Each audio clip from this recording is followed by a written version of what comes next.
Hey everyone, it's Finn here, live on the PAX West floor for SDGC. I'm here with B Dizzle and H Dog, which is a joke that would have landed much better had we not had to redo that. It was the first time around.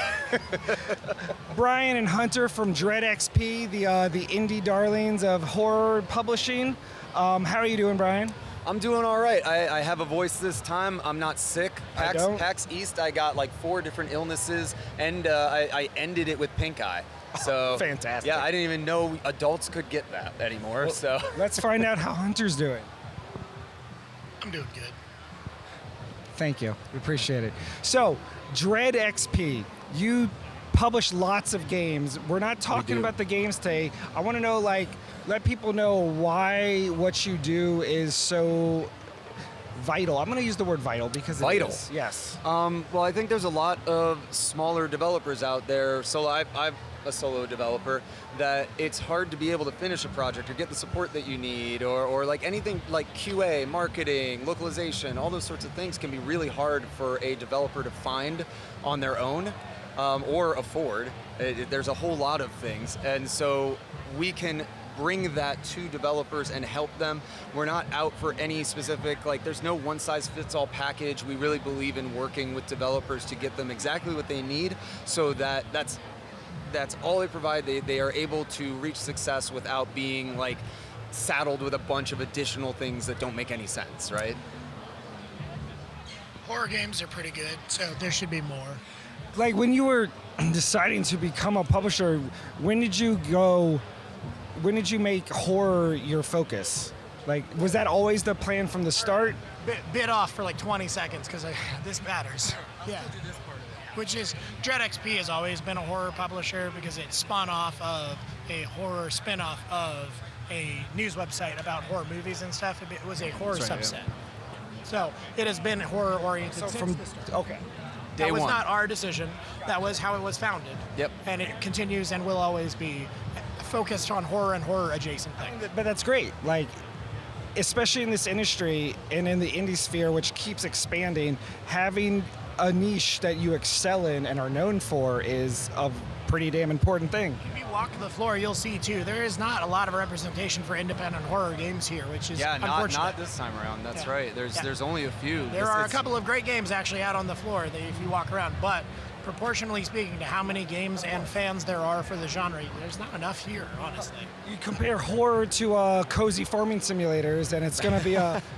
I mean, it's funny because it's obviously like that's great for Dread. We have a lot of horror games here when other people don't, but that's not the core thing that Hunter and I care about. Like, we want to see more horror games out there in the hands of players. We honestly, we don't really care if it's with us or not. Like, right. we want to see the genre thrive. Yeah, and I think that's at the core of what Dread XP is that we just want developers to do well. We don't care if it's with us or not. We want to be the best fit for them. We want to be able to provide everything they need. But if a developer decides to go with somebody else, that's fine. We just want to see them thrive so that we see more horror games out here. That's what matters to us. What I think was really cool was Hunter was telling me that because he comes from the marketing side of things and you come from the development side, yep. You have a much more realistic approach to development. Like, he was telling me about how someone will go like, I'll have this done in a month, and he goes like, no, you won't. That's a 3-month milestone, sucker. So that's actually something that I think is really unique to Dread, is that we are developer run, which most publishers are biz dev run. They're looking for games to fill their library, and it's like, that's our job too. Yeah. But we were talking about this before the interview, that I was working in AAA for 13 years before I've done 7 in indie, and that knowledge, I try to bring that experience to how we manage our titles, and Hunter bringing his decade of experience into industry marketing. Darling and beloved Hunter. Undeserved, but thank you. It's not true. Everybody knows Hunter. I have not met someone who doesn't know Hunter. I bet you $20 if we told him to walk from one end to the other, he would be stopped no less than 3 times. Yeah, if you throw this up on YouTube, please, everybody, comment, say if you know Hunter or not. Oh, no, don't do that. That's terrible. Not everyone who knows me likes me.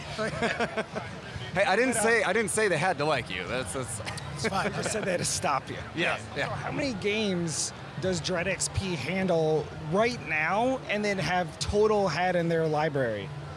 God, Let's say, how could you ask me a question like that? So if you go all the way back to the collections, right? The first the collections represent like 5 games themselves. And then there's obviously the 2 Sucker for Love games. Yep. There is Dread Delusion. There's Amanda the Adventurer. There's Mortuary Assistant. I'm envisioning the grimoire over there and flipping Yep. the pages. It's about 20. So yeah, in the neighborhood of. And Yeah. we are in the process of currently signing and shipping and signing and shipping. So yeah, we have quite a few. It's like a normal amount underway, but we're about to bring on a new batch. So our next 2 years are looking pretty well stocked. Yeah, we're speaking to a number of developers right now. Obviously, we don't want to be like, this is exactly who we're talking to, because nothing is solidified there. But obviously, Lacerator is one that we just signed. Fernando is an amazing developer, and I really love what it's done to us as a company, because it's made us a little Very less serious. his lowbrow. Yeah. Is what finally I get to be who I truly am. I would say it's Hunter's vibe. So, don't think, just tell me. What's your favorite? Pick your favorite child. No, I'm kidding. Don't do that. I'm just going to say Mortuary Assistant because that's easy for me. I was going to say Mortuary Assistant. I don't make because he's anybody nearby. angry. No, that's not true. Neither of us Honestly, make anyone angry. No, I think every single game, to be honest, that is in the catalog, even the ones who predate us being there, each one has something really special about it, and is for a group of people that it's awesome getting to be at PAX. I know that we both done this a while, but I've done a lot of shows. I have a lot of friends who avoid consumer conventions, as they call them, because they want to go to GDC. They want to go talk to other developers. And I love talking to other developers, but I really like meeting fans, because ultimately, if you've done this long enough, it's great for your professional peers to like your work, but someone once told me that playing Infernax, a game I helped write on, helped get them through back surgery and a spinal tap, and it's a pretty wild thing for someone to say about your job, right? A lot of people don't get enough appreciation for their work. So being a game developer, getting to meet people, and even on the behalf of the devs who aren't here, just getting to hear people's appreciation for their work is ultimately the point of all of this. Yeah, and I've had similar experiences with Mortuary Assistant, bringing it to PAX and talking to fans, and it's absolutely wild for me as an individual, because it's I'm just a guy who made a game, and I was broke right until then. It was going to be the last game before going back into AAA, so I was really lucky that it worked out. But that experience that I have, I want all these developers to have, and even the ones that we can't bring to PAX, like you said, the games that have already been launched that are continuing to be promoted, because we built the grimoire of games we mentioned, which is a thing that allows us, as we ship games, we have at least one demo station always dedicated to the grimoire, which is every game we've ever shipped ever.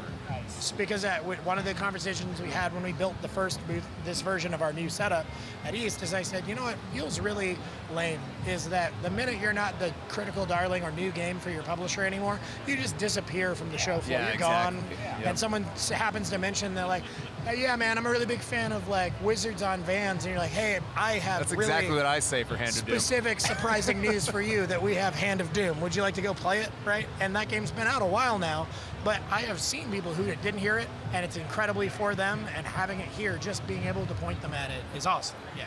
And then our smaller titles, we just started the XP Ultra program. Our first title for that Flathead, it's here too in the Grimoire. So we want to bring everything we have, and I don't think that's something that you see very often. Like Hunter said, you usually have 1 or 2 games that are highlighted. By the way, other publishers, you can steal the idea from it. You can have it. Please bring your do this take your for games. others. Yeah. So, you're called Dread XP, but when are you finally going to get enough to level up? How dare you? This is day 3. I was so ready to make a joke, and then I just stared into the infinite void. You just stun-locked both of us. Yeah, man. I could feel death behind me, icy fingers down my spine. What this booth could really use? Mortal Kombat on a loop. No, you know what? It's funny about that is that I miss it. I miss hearing Mortal Kombat every 15 minutes. That's funny, because when I walked the floor, I went over to Berserk's booth. That's exactly what was playing. Actually, so this is fun. I don't know that I ever told you this. The only show that Sheeps and Beats wasn't ever at, ever since almost 10 years, was during 2020 when it shut down. We bought a digital space from PAX for the PAX Online, and the only appropriate thing to do was, instead of having a new show demo, I made a 24/7 live stream where I had like background con noise, and I audio edited all of the games on a loop, so that I said, just put this on quietly in the background while you play other people's demos, and it'll be like you're really at PAX, because you'll hear our booth in the background playing Mortal Kombat every 15 minutes. Mortal Kombat theme. So we don't want to take up too much of your time. You already know where this is going, but Brian doesn't. No. So the most important question, the toughest question, what some might call gotcha journalism. In your heart of hearts, if you have to choose, cake or pie? I would go pie. My man. Yeah. That's why we love Dread XP. You know why? Because you could make a cake. Say it. If you put a cake in a pie, it's still technically a pie, but you can't put a pie in a cake. That's right. Yeah. You can go the other way. Yeah, exactly. Thank you all very much. Thank you. Always a pleasure, Hunter. Great to meet you, Brian. Absolutely. Thank yeah, you. That's great.